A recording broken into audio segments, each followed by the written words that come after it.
नमस्कार, A24 news में आपका स्वागत है। आप देख रहे हैं A24 न्यूज़ चैनल और समाचारों के साथ मैं हूं शम्मी सेतिया। और अब एक नज़र आज की हेडलाइंस पर।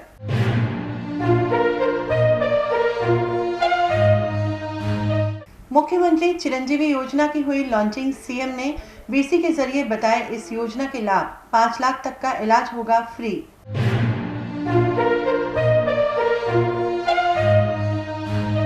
ऑक्सीजन की डिमांड को लेकर कलेक्टर ने निजी अस्पताल संचालकों को दिए सख्त निर्देश।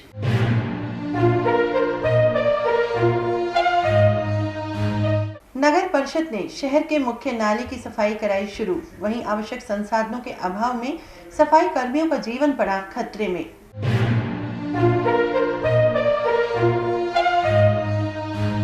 और अलवर रेलवे स्टेशन पर घटी यात्रियों की आवाजाही। ऑटो रिक्शा चालकों की आजीविका पर गहराया संकट।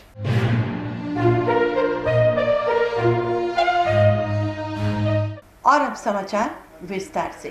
केंद्रीय बस स्टैंड अलवर पर यात्रियों की लगातार घटती संख्या के चलते अब मत्स्य नगर आगार की 45 बसें ही रूटों पर संचालित की जा रही हैं।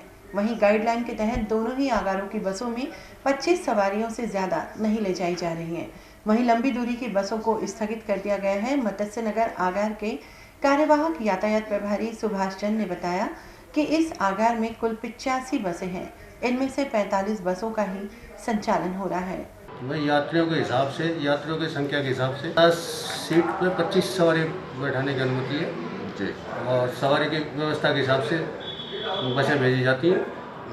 बसों की संख्या तकरीबन आधी हो गई है मत्स्य नगर आगार में। लंबी दूरी की कोटा है, पाली है, जोधपुर है, उदयपुर है, ये 4 बस चल रही है। ये 3-4 दिन से तो लगा लो लंबी दूरी की। तो और किस तरह सैनिटाइजर भी किया जा रहा है बसों? सैनिटाइजर सब बसों को सैनिटाइज किया जा रहा है। और कंडक्टर ड्राइवर उनको मास्क वगैरह सब हिदायत दे रखी है कि कोई यात्री बगैर मास्क के नहीं बैठाएं। और 25 सवारी बैठाएं पूरी बस, 50 बस में, 50 की सीट में। वहीं बस स्टैंड पर बसों में चढ़ने से पहले और उतरने के बाद यात्रियों की कोविड जांच की जा रही है। यहां मौजूद चिकित्सा और स्वास्थ्य विभाग के डॉक्टर जितेंद्र सिंह ने बताया कि तापमान मापने के अलावा RT-PCR के तहत भी जांच की जा रही है। वहीं सैंपल लेने के बाद इन्हें जांच के लिए भेजा जाता है। कोरोना की दूसरी लहर बेहद खतरनाक है और इससे बचने के लिए सभी को गाइडलाइन की पालना करना अति आवश्यक है। इसके बावजूद अनेक लोग लापरवाही बरत रहे हैं। ऐसे लोगों को सावचेत करते हुए डॉक्टर के शर्मा ने सलाह दी है कि बिना आवश्यक कार्यों के घरों से बाहर ना निकलें और यदि ज़रूरी भी है तो मास्क पहनकर ही निकलें। वहीं सैनिटाइज़र या साबुन से अपने हाथों को साफ करें। सोशल डिस्टेंसिंग का ख्याल रखें। ज़रा सी लापरवाही आपके जीवन को खतरे में डाल सकती है। खान पान में भी सावधानी बरतें। बाहर का खाना जितना हो सके ना खाएं। विश्व के अंदर ही कोरोना की दूसरी लहर चल रही है और इसमें कोई दो राय नहीं है कि पहली लहर के मुकाबले दूसरी लहर ज़्यादा खतरनाक है। हर आम आदमी को इसी 1 साल के अंदर पूरा कोरोना के बारे में ज्ञान हो गया है। सबको पता है कैसे इससे बचा जा सकता है, कैसे ये फैलता है। मैं आम जनता से ये अपील करना चाहता हूँ, जिस प्रकार शासन प्रशासन हमारे साथ लगा हुआ है इस कोरोना की दूसरी वेव को काबू में करने के लिए, और जो गाइडलाइन सरकार द्वारा दी जा रही है कि 11 बजे बाद घर से ना निकलें, तो आम आदमियों से मैं अपील करता हूँ कि इन गाइडलाइन का पूरा पालना करें। ये पूरा पखवाड़ा जो चल रहा है, जन सुरक्षा पखवाड़ा चल रहा है, इसके अंदर सहयोग दें। ज़रूरत नहीं पड़ने पे घर से बाहर नहीं निकलें। जब भी निकलें शरीर पे मास्क लगा के निकलें, हाथों को सैनिटाइज करें और कहीं भीड़ में जाना पड़े तो 2 गज की दूरी बिल्कुल मेंटेन रखें। यदि इन सब चीज़ का और बिना बात के घर से बाहर निकलना तो बिल्कुल ही खतरनाक है। पहले कहा जाता था कि एक दूसरे से लगता है, लेकिन आजकल इसके बारे में थ्योरी थोड़ी चेंज हो रही है। इसको एयरबॉर्न मार रहा है, हवा के अंदर भी ये वायरस हो सकते हैं। तो आप सोच रहे हो मैं अकेला सड़क पे घूम रहा हूँ, लेकिन वायरस वहाँ भी हो सकता है, आपके शरीर में जा सकता है। जब भी घर से बाहर निकलें तो आप मास्क लगा के निकलें। यदि आपके घर में कोरोना का कोई मरीज़ है तो स्ट्रिक्टली वो होम आइसोलेशन में है, जिसको ऑक्सीजन की ज़रूरत नहीं है, तो वो कमरे के अंदर, कमरे से बाहर नहीं निकलना चाहिए। उसको बिल्कुल कमरा बंद करके रखें। इसलिए मैं सबसे अपील करना चाहता हूँ कि सारी गाइडलाइन का पालन करें, बिना बात घर से बाहर ना निकलें। ज़रूरी चीज़ें, राशन किराना की सामान लेनी है तो पैदल जा कर के अपने घर के आसपास की दुकान से लें। न कि स्कूटर मोटरसाइकिल लेकर के आप 4-5 किलोमीटर दूर लेने जा रहे हैं, घूमने जा रहे हैं। इन सब बातों का ध्यान रखेंगे तो अपन भारतवासी कोरोना पे काबू पा सकते हैं, ऐसी मेरी आशा है। राज्य सरकार की ओर से लॉन्च की गई मुख्यमंत्री चिरंजीवी योजना को लेकर जिला कलेक्टरों की वीडियो कॉन्फ्रेंसिंग को संबोधित करते हुए सीएम अशोक गहलोत जी ने कलेक्टरों से इस योजना में अधिक से अधिक लोगों के पंजीयन कराने पर बल दिया।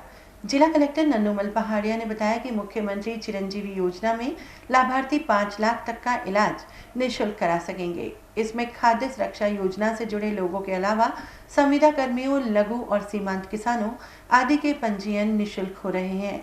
इसकी अवधि 31 मई तक बढ़ा दी गई है। वहीं अन्य लोगों के लिए बीमा प्रीमियम राशि 850 रुपये वार्षिक रखा गया है। कोरोना के संकट में यह योजना निश्चित रूप से लोगों के लिए कारगर साबित होगी। वहीं शनिवार को आयोजित इस वीडियो कॉन्फ्रेंस में नगर परिषद सभापति बीना गुप्ता, आयुक्त सोहन सिंह नरोका, अलवर शहर विधायक संजय शर्मा सहित सभी प्रशासनिक अधिकारी मौजूद रहे। आज मुख्यमंत्री महोदय ने चिरंजीवी स्वास्थ्य बीमा योजना का जो लाभ दिया जाना है उसका शुभारंभ हो चुका है। उसके बीसी के माध्यम से सभी जनप्रतिनिधियों को, अधिकारियों को, कर्मचारियों को ये सूचित किया है, निर्देशित किया है कि ये योजना समाज के लिए बहुत ही लाभकारी है। इस योजना के माध्यम से प्रत्येक व्यक्ति का, प्रत्येक परिवार का 5 लाख रुपए का बीमा किया जा रहा है। इसमें खाद्य सुरक्षा योजना में जुड़े हुए लोग, सामाजिक आर्थिक सर्वेक्षण 2011 में चिन्हित लोग, लघु और सीमांत किसान, मानदेय कर्मी और संविदा कर्मियों को निःशुल्क बीमा योजना का लाभ दिया जाएगा। इसी प्रकार से अन्य कोई भी व्यक्ति, चाहे वो इनकम टैक्स देता है या इनकम टैक्स नहीं देता है, कितना भी बड़ा आदमी है, भले उसका शोरूम है, इंडस्ट्रीज है या बड़ा किसान है, सभी को 8 से 50 रुपये दे कर के 5 लाख रुपए का बीमा की व्यवस्था की गई है। इसके माध्यम से व्यक्ति को 50,000 रुपये सामान्य बीमारियों के लिए, 4.5 लाख रुपया गंभीर बीमारियों के लिए व्यवस्था की गई है। इसमें कोई भी व्यक्ति यदि इंडोर पेशेंट होता है, भर्ती होने से 5 दिन पहले और अस्पताल से डिस्चार्ज होने के बाद में 15 दिन बाद तक का इलाज निःशुल्क किया गया है। 3 मई 2021 तक पूरे प्रदेश में जन अनुशासन पखवाड़े के बाद राज्य सरकार की ओर से नई गाइडलाइन में और सख्त कदम उठाए जा रहे हैं। जिला कलेक्टर ने संकेत दिए हैं कि नई गाइडलाइन में मौजूदा समय में खुल रही दुकानों के बारे में भी निर्णय लिया जाएगा। कोरोना महामारी को रोकने के लिए सरकार के निर्देश पर प्रशासन नवीन गाइडलाइन की अवश्य पालना सुनिश्चित कराएगा। आज एक्चुअली कुछ कड़े दिशा निर्देश जारी किए हैं जो 3 मई से लागू हो जाएंगे, वो बहुत सख्त हैं। हम सभी लोगों से विनम्र निवेदन करना चाहेंगे कि कोरोना से जीवन की रक्षा करना बहुत ज़रूरी है। कोई भी व्यक्ति अब घर से बाहर नहीं निकले, और निकले विशेष परिस्थितियों में तो हमारे मुंह पर ऐसा मास्क होना चाहिए जिससे हमारा मुंह और नाक दोनों ढकी रहें, अन्यथा अपना जीवन संकट में डाल रहे हैं। आप लोग देख रहे होंगे, हमने 550 से ज़्यादा व्यावसायिक प्रतिष्ठान सीज किए हैं।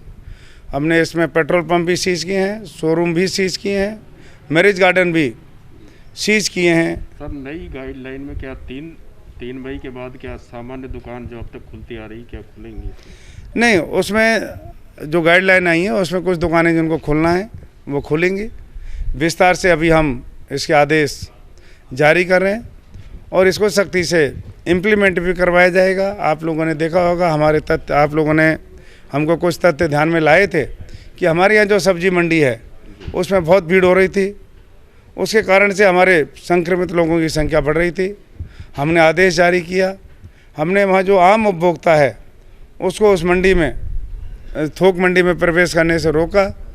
अब कुछ असुविधाएं लोगों को होंगी, ये सही है, पर हमें अपने निकटतम जो गली मोहल्ले की दुकान है, ठेली हैं, उनसे ही सामान खरीदना चाहिए।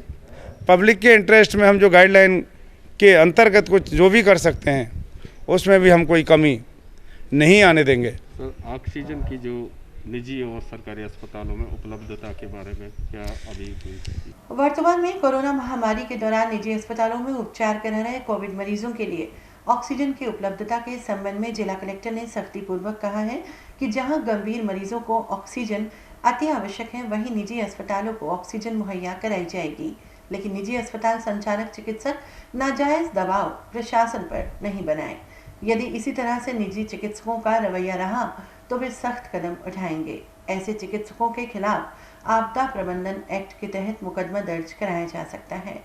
और उन्हें ऐसे लोगों को भी आगाह कर दिया है जो सोशल मीडिया पर ऑक्सीजन का कृत्रिम अभाव बताकर अफवाहें फैला रहे हैं, जबकि अभी ऐसी स्थिति नहीं आई है कि जरूरतमंद मरीजों को समय पर ऑक्सीजन उपलब्ध नहीं कराई जा रही हो। देखिए, अभी कल कुछ डॉक्टर साहिबान हमारे पास आए थे। कल हमको पहले से कहीं ज़्यादा गैस मिली, 12.7 KL मिली। 2 KL हमको सिनर्जी से मिलती है, तो करीब करीब हमको 15 KL ऑक्सीजन गैस मिली थी। डॉक्टर साहिबान निरंतर रूप से जितनी आवश्यकता है उससे अधिक की मांग कर रहे हैं और स्थिति को भयावह पैदा करने की कोशिश कर रहे हैं। मैं सभी से इनको भी अवगत करवाना चाहता हूं कि किसी भी तरह की अफवाह फैलाना भी आपदा प्रबंधन अधिनियम के तहत कार्रवाई हो सकती है। हम अभी अफवाह नहीं फैलाए, अभी हमें लोगों के जीवन की रक्षा के लिए एकजुट होना चाहिए। हमारे समन्वित प्रयास होने चाहिए। जिन लोगों को ऑक्सीजन की आवश्यकता नहीं है उनको अननेसेसरी ऑक्सीजन नहीं दें, जिन लोगों को जितनी ऑक्सीजन है उतनी ऑक्सीजन दें। अभी हमें गैस की कोई इतनी स्थिति नहीं आई है कि हम किसी को प्रोवाइड नहीं करा सकते। हम लगातार गैस दे रहे हैं। हम स्वयं भी रात को 3 और 4 बजे तक जागते हैं। सुबह लोगों के 6 बजे वापस हमारे पास फ़ोन आना शुरू हो जाता है। हम मुश्किल से 2 और ढाई घंटे हम और हमारी टीम सो रही है और डॉक्टर साहिबान खुद सो जाते हैं, अपने मोबाइल को एक्चुअली स्विच ऑफ कर लेते हैं। उनके पेशेंट्स को कहते हैं डॉक्टर आप कलेक्टर से बात करिए, आप ADM से बात करिए। मैं डॉक्टर साहिबान जो अपनी नैतिक जिम्मेदारी से भाग रहे हैं और कोशिश ये कर रहे हैं कि सरकार के ऊपर डाल रहे हैं कि सरकार हमको गैस नहीं दे रही, वो सो जाएं, उनके डॉक्टर नहीं देख रहे हैं। इस वक्त उनकी भी एक नैतिक जिम्मेदारी बनती है कि वो सरकार के साथ खड़े हों, आम जनता के साथ खड़े हों और अनावश्यक रूप से जो दुष्प्रचार कर रहे हैं। कृत्रिम अभाव बताया जा रहा है। नहीं, कोई अभाव नहीं है। एक भी व्यक्ति आज तक ऐसा नहीं आया कि हमने कभी किसी हॉस्पिटल को गैस नहीं दी हो। अभी देखिए, जिनके पेशेंट नो हैं उनको हमने सिलेंडर 124 दे दी है, उसके बाद भी कहते हैं कि नहीं हमारे पास गैस नहीं है, हमें और गैस दीजिए। जबकि सामान्य रूप से जितने भी हॉस्पिटल में आपके कोरोना के पेशेंट्स हैं 2 और सवा 2 सिलेंडर प्रति व्यक्ति पर्याप्त है। अभी तक हम इससे ज़्यादा दे रहे हैं और गैस के विषय में अभी भी हमें कोई कमी नहीं है, कोई दिक्कत नहीं है। पर ये ज़रूर है कि बाहर से जो पेशेंट्स आते हैं उनकी वजह से कई बार हो रहा है, पर चूँकि मानवीय दृष्टिकोण है हम लोगों को या एडमिट करने से नहीं रोक सकते। कोविड महामारी नियंत्रण के लिए आए दिन जिला प्रशासन व्यवस्थाओं को लेकर समीक्षा कर रहा है। व्यवस्थाओं में सतत सुधार के लिए जिला कलेक्टर की अध्यक्षता में शनिवार को भी समीक्षा मीटिंग की गई। इसमें उपस्थित अतिरिक्त जिला कलेक्टर प्रथम रामचरण शर्मा ने बताया कि हाल ही में जारी हो रही सरकार की नई गाइडलाइन को लेकर भी जिला कलेक्टर ने OIC अधिकारियों को आवश्यक दिशा निर्देश दिए हैं। राज्य सरकार ने जो दिशा निर्देश और जो गाइडलाइन जारी करी है कोरोना संक्रमण को रोकते हुए, उसके लिए श्रीमान जिला कलेक्टर महोदय ने OICs अपॉइंट कर रखे हैं, जिसमें प्राइवेट हॉस्पिटल्स पे प्रशासनिक अधिकारी लगाए हुए, सरकारी हॉस्पिटल में प्रशासनिक अधिकारी लगाए हुए हैं। इन सभी अधिकारियों के श्रीमान जिला कलेक्टर महोदय मीटिंग लेते हैं। मीटिंग लेके उनकी समीक्षा की जाती है कि किस हॉस्पिटल में कितने मरीज भर्ती है, कितनों को ऑक्सीजन की ज़रूरत है, कितनों को रेमडेसिविर की ज़रूरत है और कहाँ पर क्या क्या व्यवस्थाएं है उससे, और जहाँ पे कोई कमी नज़र आती है तो उसकी पूर्ति के लिए श्री कलेक्टर साहब आदेश दे देते हैं, निर्देश देते हैं। उनकी अनुपालना संबंधित प्रशासनिक अधिकारी को करनी होती है और उसकी प्रगति रिपोर्ट से अवगत कराना होता है। क्योंकि काफ़ी कुछ कोरोना संक्रमण के मरीज बढ़ रहे हैं, ऐसी स्थिति में व्यवस्थाओं में एक समन्वय स्थापित रहे, इसके लिए समीक्षात्मक बैठक आयोजित की जाती और जहाँ पे सारा रिव्यू होता है, जिसमें सभी व्यवस्थाओं का, जैसे खाने की व्यवस्था है, मरीजों के ऑक्सीजन की व्यवस्था है, ऑक्सीजन बेड्स की व्यवस्था है, उनके आने जाने के लिए एम्बुलेंस की व्यवस्था है, दवाइयाँ हैं, ये सारी चीज़ें उनकी व्यवस्थित की जाती है। इसीलिए गाइडलाइन सर 3 के बाद लागू होगी। गाइडलाइन अभी आ गई, अभी लागू कर। डॉक्टर हेडगेवार स्मृति सेवा प्रन्यास और सेवा भारती के तत्वावधान में कोरोना वायरस की रोकथाम के लिए आयुर्वेदिक आयुष क्वाथ और होम्योपैथी दवा का निःशुल्क वितरण किया गया। इस अवसर पर स्थानीय स्कीम नंबर 10 अंबेडकर नगर में कार्यकर्ताओं की ओर से घर घर जाकर लोगों को दवा बांटी गई, साथ ही लोगों के स्वास्थ्य की जानकारी ली गई। सेवा भारती और संघ के कार्यकर्ताओं ने जानकारी देते हुए बताया कि ये कार्य अनवरत जारी रहेगा। प्रतिदिन शहर की बस्तियों में दवा का वितरण किया जाएगा। यहाँ वक्त चला है एक छोटे से ब्रेक का। बने रहिए A24 न्यूज के साथ।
बाबा ठाकुरदास, एक रिश्ता मिठास का।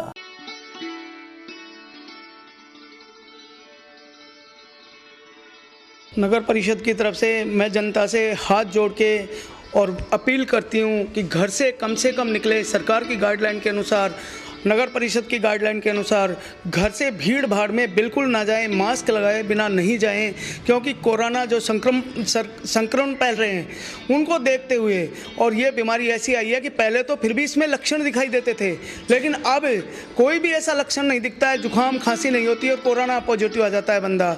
तो इनमें अधिक लोग ज़्यादातर ऐसे बीमार पड़ के, और हमें पता तक नहीं लगता है, सारे पॉजिटिव हो जाते हैं परिवार वाले। इसलिए भीड़ भाड़ में जाने से बिल्कुल बचें। बिल्कुल भीड़ में जाने की तो जहाँ अपन को बहुत आवश्यकता है तो ही कदम रखें, और घर में अपने ज़्यादा से ज़्यादा परिवार के साथ टाइम बिताएं। परिवार की खुशी है कि आप लोग सही रहेंगे तो परिवार सही रहेगा। इसलिए मैं परिवार से यही कहती हूँ, सबसे हाथ जोड़ के नगर परिषद की विनती है, हमारी सबकी सरकार की गाइडलाइन है, सरकार की विनती